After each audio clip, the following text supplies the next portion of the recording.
And happy Veterans Day to all our veterans. I know we don't have many, but many of our kids, grandkids, cousins, uncles have all served in many different ways. And so I want to take the day to kind of honor them. Now, I mean, Veterans Day is one of those days that many people struggle with as a holiday. We feel that, I don't know, a lot of the veterans I talk to don't like Veterans Day because they don't like the recognition.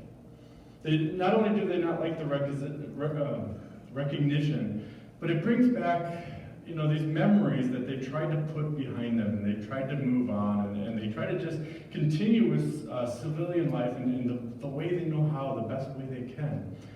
And so it's one of those holidays that's kind of bipolar for our society. But I think it's still important, because even though we live in a culture now who's actually kind of turned themselves away from the military and our soldiers and the sacrifice that is made, because it seems like they're no longer just fighting for our freedom. Now it's always a political agenda, or there's always something behind it, and it rubs a lot of people the wrong way.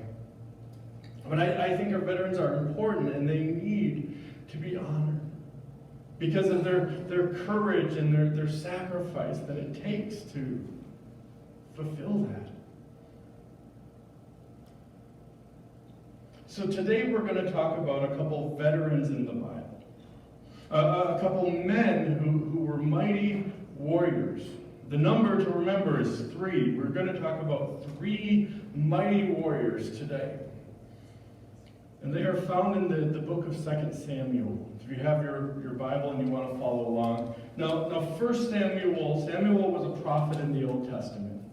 And he was the one who anointed Saul as king, and later he would anoint David as king. So the book of 1 Samuel covers Saul and some of David. The book of 2 Samuel covers the life of King David.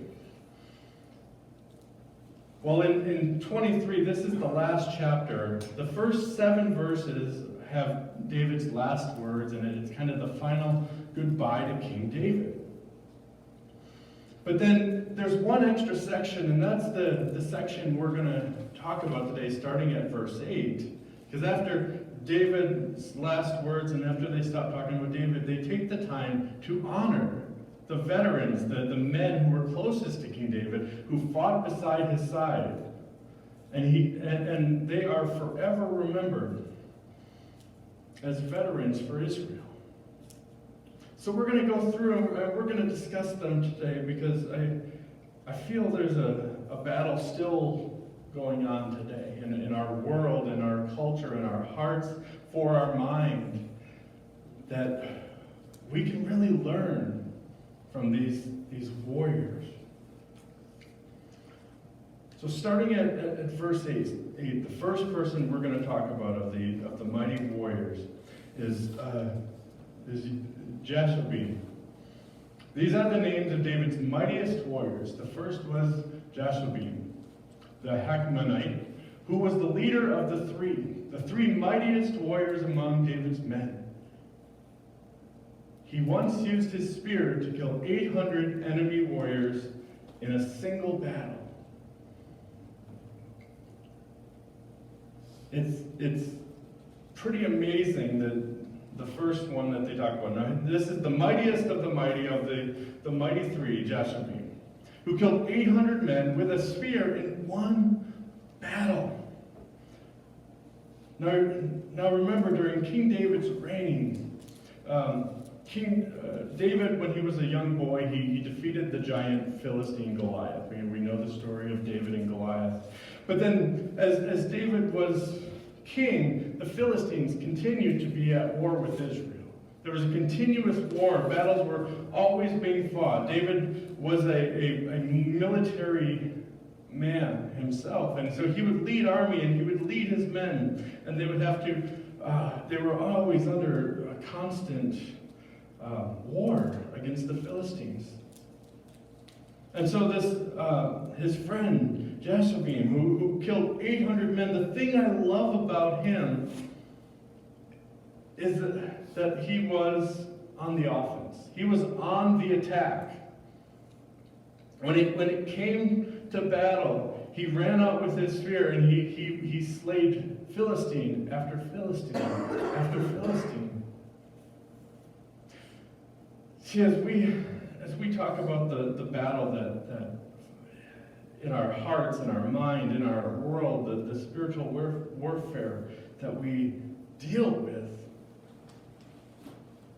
I feel like a lot of culture has told us that you need to just weather the storm. You need to just step back and just wait till it passes. But if you've been battling with addiction, or you've been battling with a struggle, or you've been battling with stuff your whole life,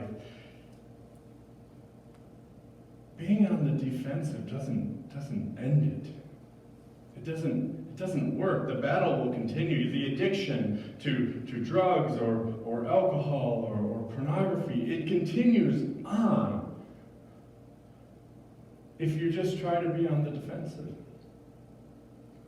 I love the story of Jesus when he's in the boat and he's taking a nap, and there's a giant storm that's raging around him. And the disciples are scared. The waves are so high, the lightning, the thunder, everything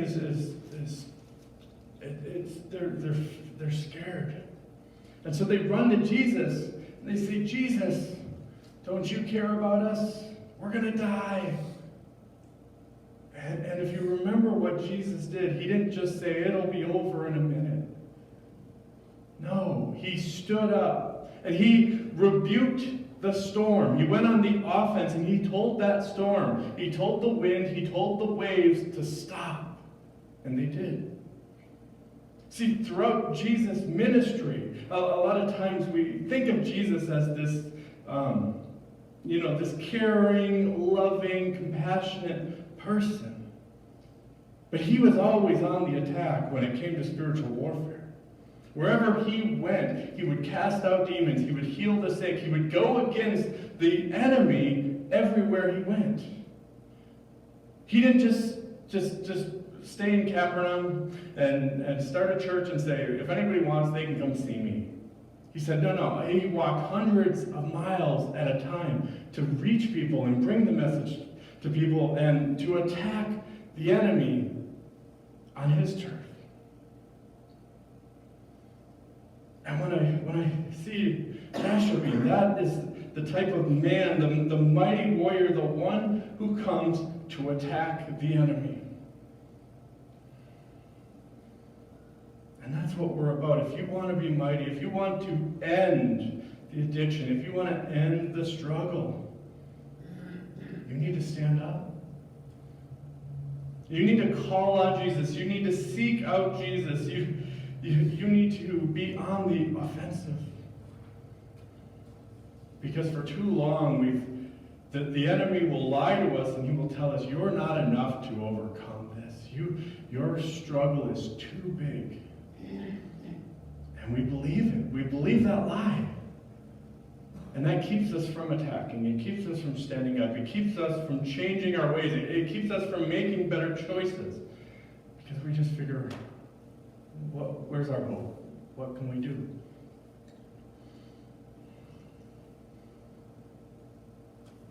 But like Jashobeam, with his spear, of all the weapons of the day, a spear, he went out against the Philistines and killed 800 men in one battle in order to win that battle for the Lord. The next man we're studying is Eleazar. So the next of the three was Eleazar, son of Dodai, an descendant of Aho. Once Eleazar and David stood together against the Philistines. When the entire Israelite army had fled, he killed the Philistines until his hand was too tired to lift his sword. And the Lord gave him a great victory that day. And the rest of the army did not return until it was time to collect the plunder. So picture this. Here's the army of Israel. They're out at battle. And the Philistines are coming. They're bigger, they're stronger, they're faster, and they got better weapons. And all of a sudden, the Israelite army starts kicking off the other way.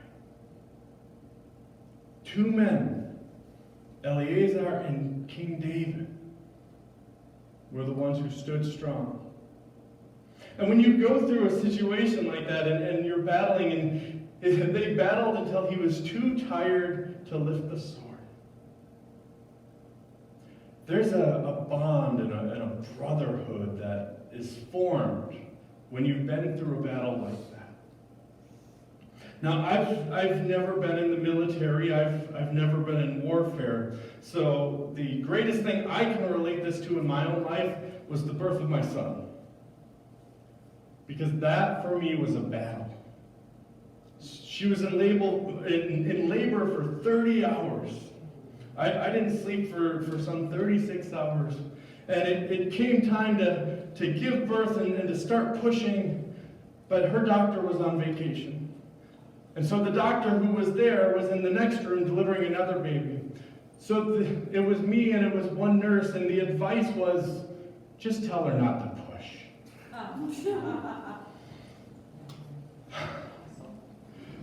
So for an hour, as my wife was in the pains of labor, it was me and this one nurse, and I can tell you, I let her call the shots. But I helped as much as I could, and then finally a doctor came in. But I tell you, I felt like I went through a war with that nurse. I have so much appreciation for her, for being there when nobody else would. It was the scariest moment of my life, but also the greatest. You know what I mean? When you're in that. But the bond, the brotherhood that I felt with her to go through that and face the courage. That's how we need to be for one another. I had the opportunity, I was talking to several different veterans over the week, and the other night I was talking to a Vietnam vet. And as a lot of the younger veterans from Iraq and Iran, they don't really like to talk about it. If you run into a Vietnam vet, they love to talk about their battles. And as we were talking, what started as a small conversation just kind of continued through the night. And one of the things that I noticed that he talked about, it was always about other people. He talked about the men that he served with, his childhood friend who only lasted 28 days and was killed on a riverboat. He talked about another man who was in the Air Force who paratrooped in. As the story continued, he talked about the men, and I realized the reason he talked about these other men was because of the bond that they had formed. This bond of being in battle with one another and going through what they did with one another. And I think we can learn a lot about that, because if you look at this church, there's a small core group of people who have been going to this church for well over 30 years. And those people have a bond that they've been through a lot of stuff. This church has been through a lot of heartbreak and a lot of breakups and a lot of great things just throughout the years. There's been so much up and down, and the Lord's been doing, and the Lord's never left them. But like Eleazar, sometimes you get too tired to lift the sword. But it's at those moments that God gives the victory. And God has continued this church and continued it into the future. And I think it's important for us to acknowledge the bonds, but to grow the new bonds for the future.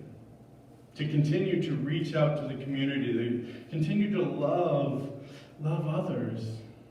And as we grow as a church and we know more people and we are able to just invite Jesus into people's lives, all the bonds that we have with one another will continue to strengthen and continue to grow.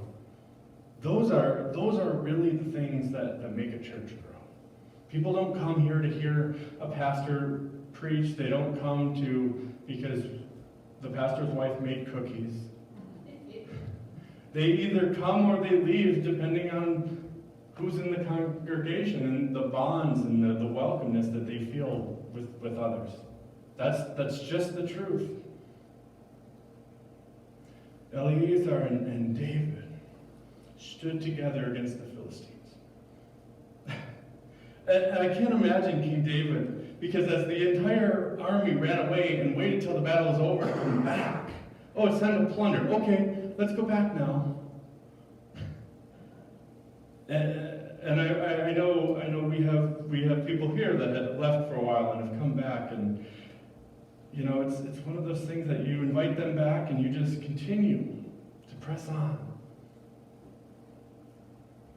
I mean, in each one of these stories, there seems to be men of courage who become the mightiest man, and there's the other men who retreat but are still come back. I mean, that's the difference between these men and the other one. Who are you going to be? What type of person do you want to be in this battle? Do you want to be known as one of the mighty ones who stood up and faced the opposition and won the war? Or do you want to be known as one that was okay fighting on the good days, but struggled on the bad days? It's all up to the future. I mean, all of that is yet to be determined. It's up to you to choose. The third warrior I want to talk about is Shammah. It says in verse 11, the next rank was Shammah, son of Agi from Ar. One time the Philistines gathered at Lehi and attacked the Israelites in a field full of lentils. The Israelite army fled, but Shammah held his ground in the middle of the field and beat back the Philistines. So the Lord brought a great victory. Shammah's story is very similar to Eleazar's. Except King David wasn't there with him. He was by himself in a field full of beans. But he stood his ground. And he continued with his courage to fight the Philistines by himself. I mean, that just kind of shows how important the partnership that Eleazar had is. Because sometimes we feel like Shammah, where we're all by ourselves and we're fighting these battles and we're trying our best, and it just doesn't seem like it's enough all the time, you know? I think we've all been there, yeah. And I want to encourage you today to stand your ground. As the enemy seems to be strongest, the reason the enemy is that way is because he's getting desperate.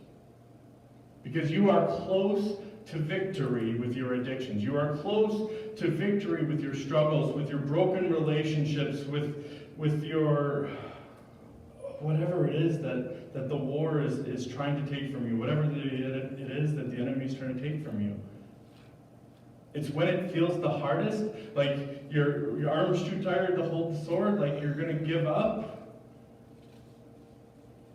It's because the enemy's desperate. And you're this close to victory that you need to keep standing your ground.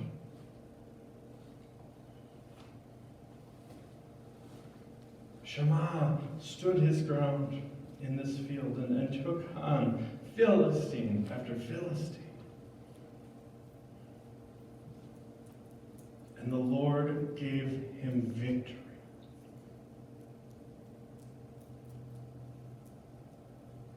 There's one other story in verse 15. It continues where these three men are mentioned. David remarked longingly to his men, "Oh, how I would love some of that good water from the well by the gate in Bethlehem." So the three broke through the Philistine lines, drew some water from the well by the gate in Bethlehem, and brought it back to King David. Eleazar, Shammah, and Jashubim loved King David. That's the only emotion that really it stands out higher than their courage and their strength was their love for King David. That as David thirsted for water, and here's the thing, I think they had water, but he wanted the good water. That they would risk their lives for someone they loved.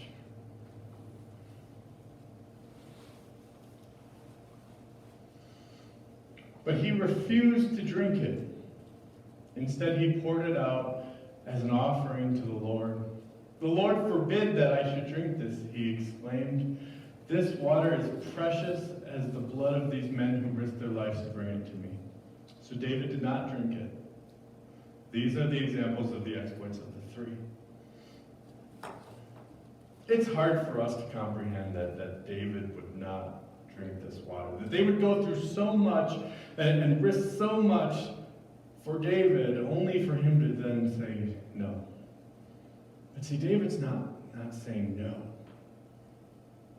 He's saying, "You love me so much that you would risk everything for my thirst. To please me, to give me a gift." And David was so appreciative that he wanted to express that same love to the Lord. The Lord is the one who has given them victory through these battles and has been with them. And so David pours it out for the Lord. He says that he appreciates what the three had done. He said, if anybody would have this water, if anything is more precious, it's the Lord. Because he is the one who has continuously brought us to the battle.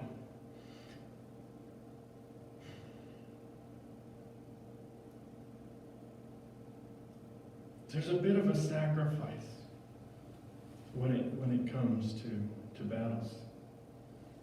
And that's why I feel Veterans Day is an important day to celebrate. Because these men some have sacrificed their lives, some have sacrificed much time away from their family and their loved ones. Some of them have sacrificed their body, their PTSD, their trauma. They've sacrificed so much. And as a follower of Jesus, Jesus calls us to sacrifice. If you want to win the battle, sometimes you got to give up the thing that's causing you to remain in battle. Sometimes we have to sacrifice. We have to pour it out for the Lord. We got to put the Lord first and say, no, I'm not going to think about me. I'm not going to put me first. I've been first too much in my life, and it hasn't worked. It doesn't work if we're concerned only about ourselves. But when we put Jesus first and we put others first, that is when we show love. And love is what wins battles. But when I talked to my brother-in-law about being in Iraq and being in the war zone, he said, I often thought about those at home. I mean, really, it's the courage comes from the love for the people at home.